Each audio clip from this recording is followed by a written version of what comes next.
अगले दिन नंदिनी को आईएसबीटी से शिमला के लिए बस लेनी थी, लेकिन रात पैकिंग की वजह से उसे ऑलरेडी सोने में काफी देर हो गई थी।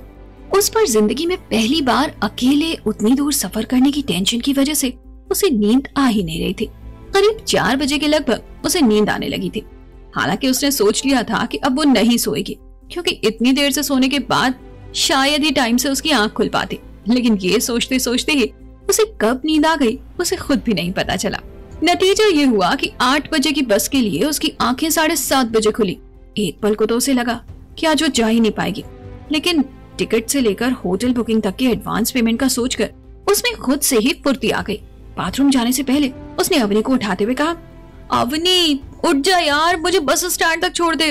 अवनी ने उसकी हड़बड़ाती हुई आवाज सुनी तो जल्दी से उठ तो गई, मगर काफी चिड़चिड़ाते हुए बोली, यार तू अपनी थ्रिल के चक्कर में मेरी नींद भी खराब की जा रही है।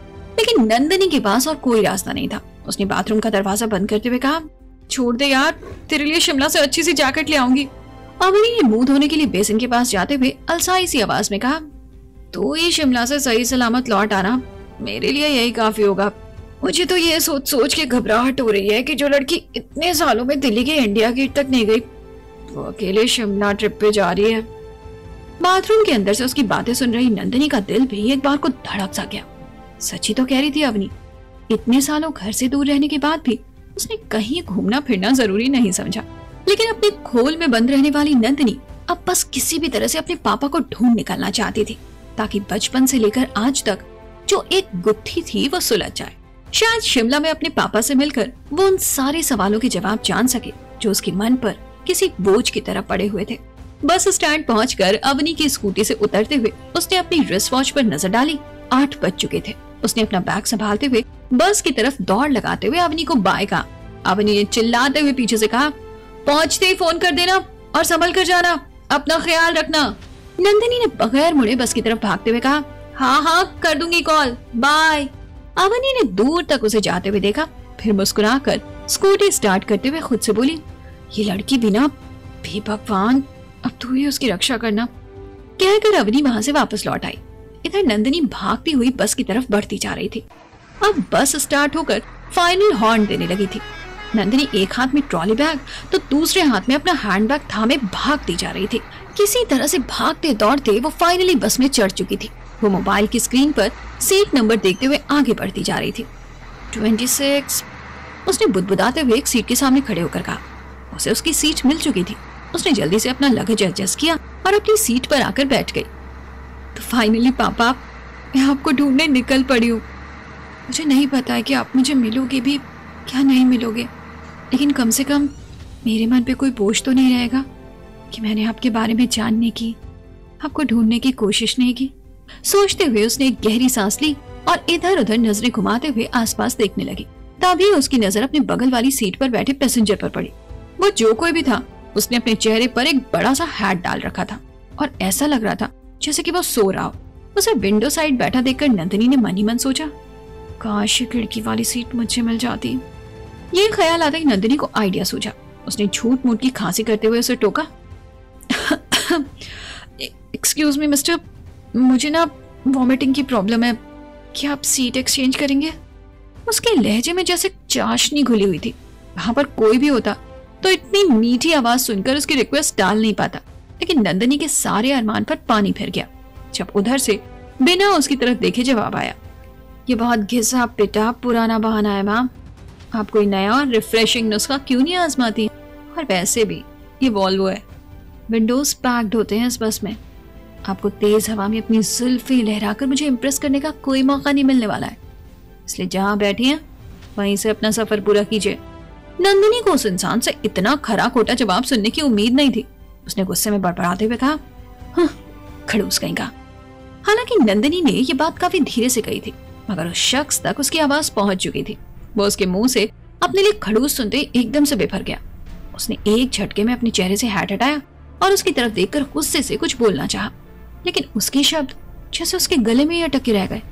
उसने अपने चेहरे से हैट नीचे किया तो नंदिनी भी जैसे उसे देखकर चौंक सी गई। उसके मुंह से बेसाख्ता हकलाते हुए निकला, आप? तभी उस लड़की ने भी नंदिनी को पहचान लिया और उसने भी लगभग चिल्लाते हुए कहा, तुम? कार चोर कहीं की? मेरी कार चुरा कर यहाँ बस में घूम रही हो?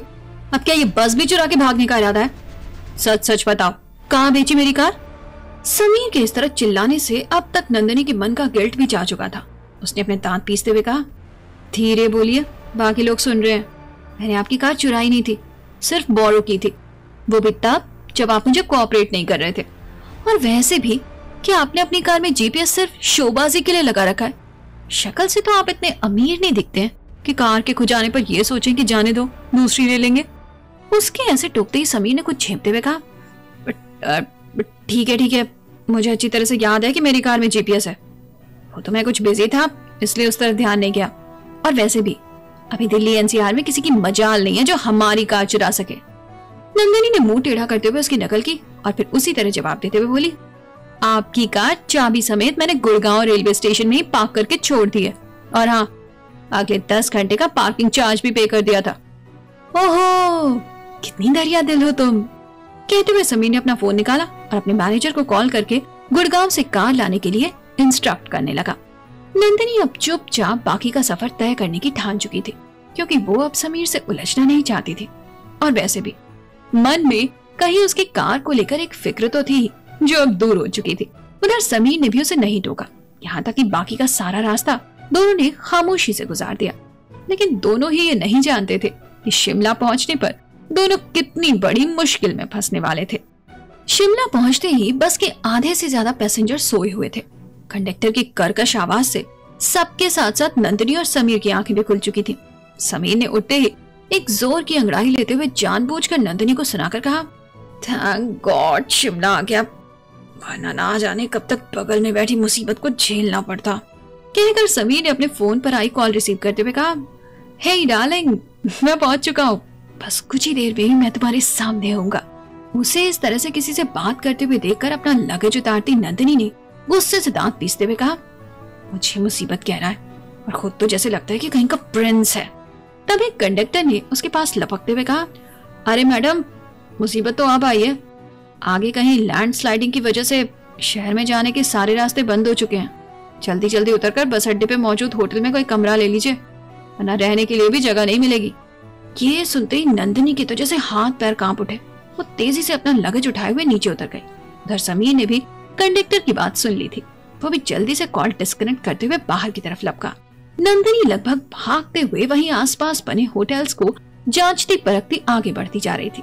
लेकिन कुछ ही देर में उसे समझ आ गया कि अचानक आई इस लैंडस्लाइडिंग वाली मुसीबत से वहां मौजूद सारे होटल्स के कमरे भी फुल थे। बड़ी मुश्किल से ढूंढती हुई वो एक लॉन्च में पहुंची। उसने रिसेप्शन पर खाली कमरे के बारे में पूछा तो उसे ये सुनकर जान में जान आई कि वहां पर सिर्फ एक कमरा खाली था। वो अपने बैग से आईडी कार्ड निकालती हुई बुकिंग के लिए कहने ही वाली थी कि तभी पीछे से किसी ने आकर अपनी आईडी काउंटर पर रखते हुए कहा, मेरी बुकिंग कर दो, मैंने आईडी पहले दे दी है। आप? और ऐसे कैसे आपकी बुकिंग कर देंगे, पहले मैं यहाँ आई हूँ। दोनों फिर से लड़ने के लिए तैयार थी। तब रिसेप्शन पर मौजूद शख्स ने कहा, आप दोनों अगर एक दूसरे को जानते हैं तो दोनों एक ही कमरे में एडजस्ट कर सकते हैं। वैसे भी रोड 2-3 घंटे में क्लियर हो जाएगा, तो आप शहर में जा सकते हो, या फिर दूसरे लोग जाएंगे तो आप दोनों अलग अलग कमरे में शिफ्ट हो सकते हैं। उसकी बात सुनते ही दोनों ने एक दूसरे को खा जाने वाली नजरों से घूरते हुए कहा, रूम शेयर और इनके साथ नो वे, नेवर। कहते हुए दोनों ने एक दूसरे से चेहरा मोड़ लिया। लेकिन यहाँ भी लोगों की बढ़ती हुई भीड़ देखकर दोनों को समझौता ही करना पड़ा। दोनों अपना अपना सामान उठाए कमरे में आ गए। कमरे के अलग अलग कोने में एक एक बेड लगा था। नंदिनी ने एक बेड पर अपना सामान रखा और जल्दी से वॉशरूम में घुस गई, जबकि समीर किसी को कॉल करते हुए यहाँ का एड्रेस समझाने लगा था। कुछ ही देर बीती होगी कि नंदिनी वॉशरूम से बाहर आई। समीर की नजरें बरबस ही उसकी तरफ उठ गईं और वो एकदम से खीखी करके हंस पड़ा। नंदिनी का टॉप अच्छा खासा भीगा हुआ था। समीर को हंसते हुए देखकर उसने गुस्से में कहा, पता नहीं इन होटल वालों को ऐसे मिस्टीरियस टैप्स लगाने की क्या जरूरत आन पड़ती है। बंदा नल खोलने जाता है तो लगता है जैसे कोई हिडन मैसेज डिकोड कर रहा हो। समीर की हंसी नहीं रुक रही थी। अब नंदिनी का पारा काफी हाई हो चुका था। वो एक झटके में समीर के पास आई और टेबल पर पड़ी बोतल का ढक्कन खोलते हुए बोली, मिस्टर खड़ूस, अब हंसो आप। जब तक आदित्य कुछ समझ पाता तब तक नंदिनी ने छपाक की आवाज के साथ पूरा पानी उस पर फेंक दिया। उसकी इस हरकत पर समीर एकदम से बौखला गया। वो अपनी जगह से उठा और एक झटके में नंदिनी का हाथ पकड़ते हुए खींचकर बोला, बदतमीज लड़की। लेकिन नंदिनी के इतने करीब आकर समीर की बोली जैसे उसके गले में ही अटक कर रह गई। दोनों के भीगे बदन में जैसे धीमी धीमी आग सुलग रही थी। समीर उसकी बड़ी बड़ी हिरनी सी आंखों में खो चुका था और इधर नंदिनी भी जैसे किसी जादू की गिरफ्त में आ गई थी। वो उसे एक टक देखे जा रहा था। तभी धाड़ की आवाज के साथ दरवाजा खुला।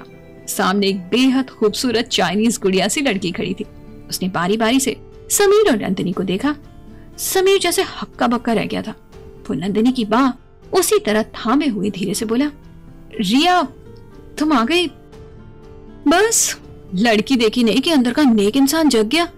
आपको क्या लगता है किसी भी लड़की को ऐसे ही किसी राह चलते अनजान लड़के का ऑफर एक्सेप्ट कर लेना चाहिए? उसकी बात सुनकर कुछ पलों के लिए समीर खामोश सा हो गया। नंदिनी गलत तो नहीं कह रही थी।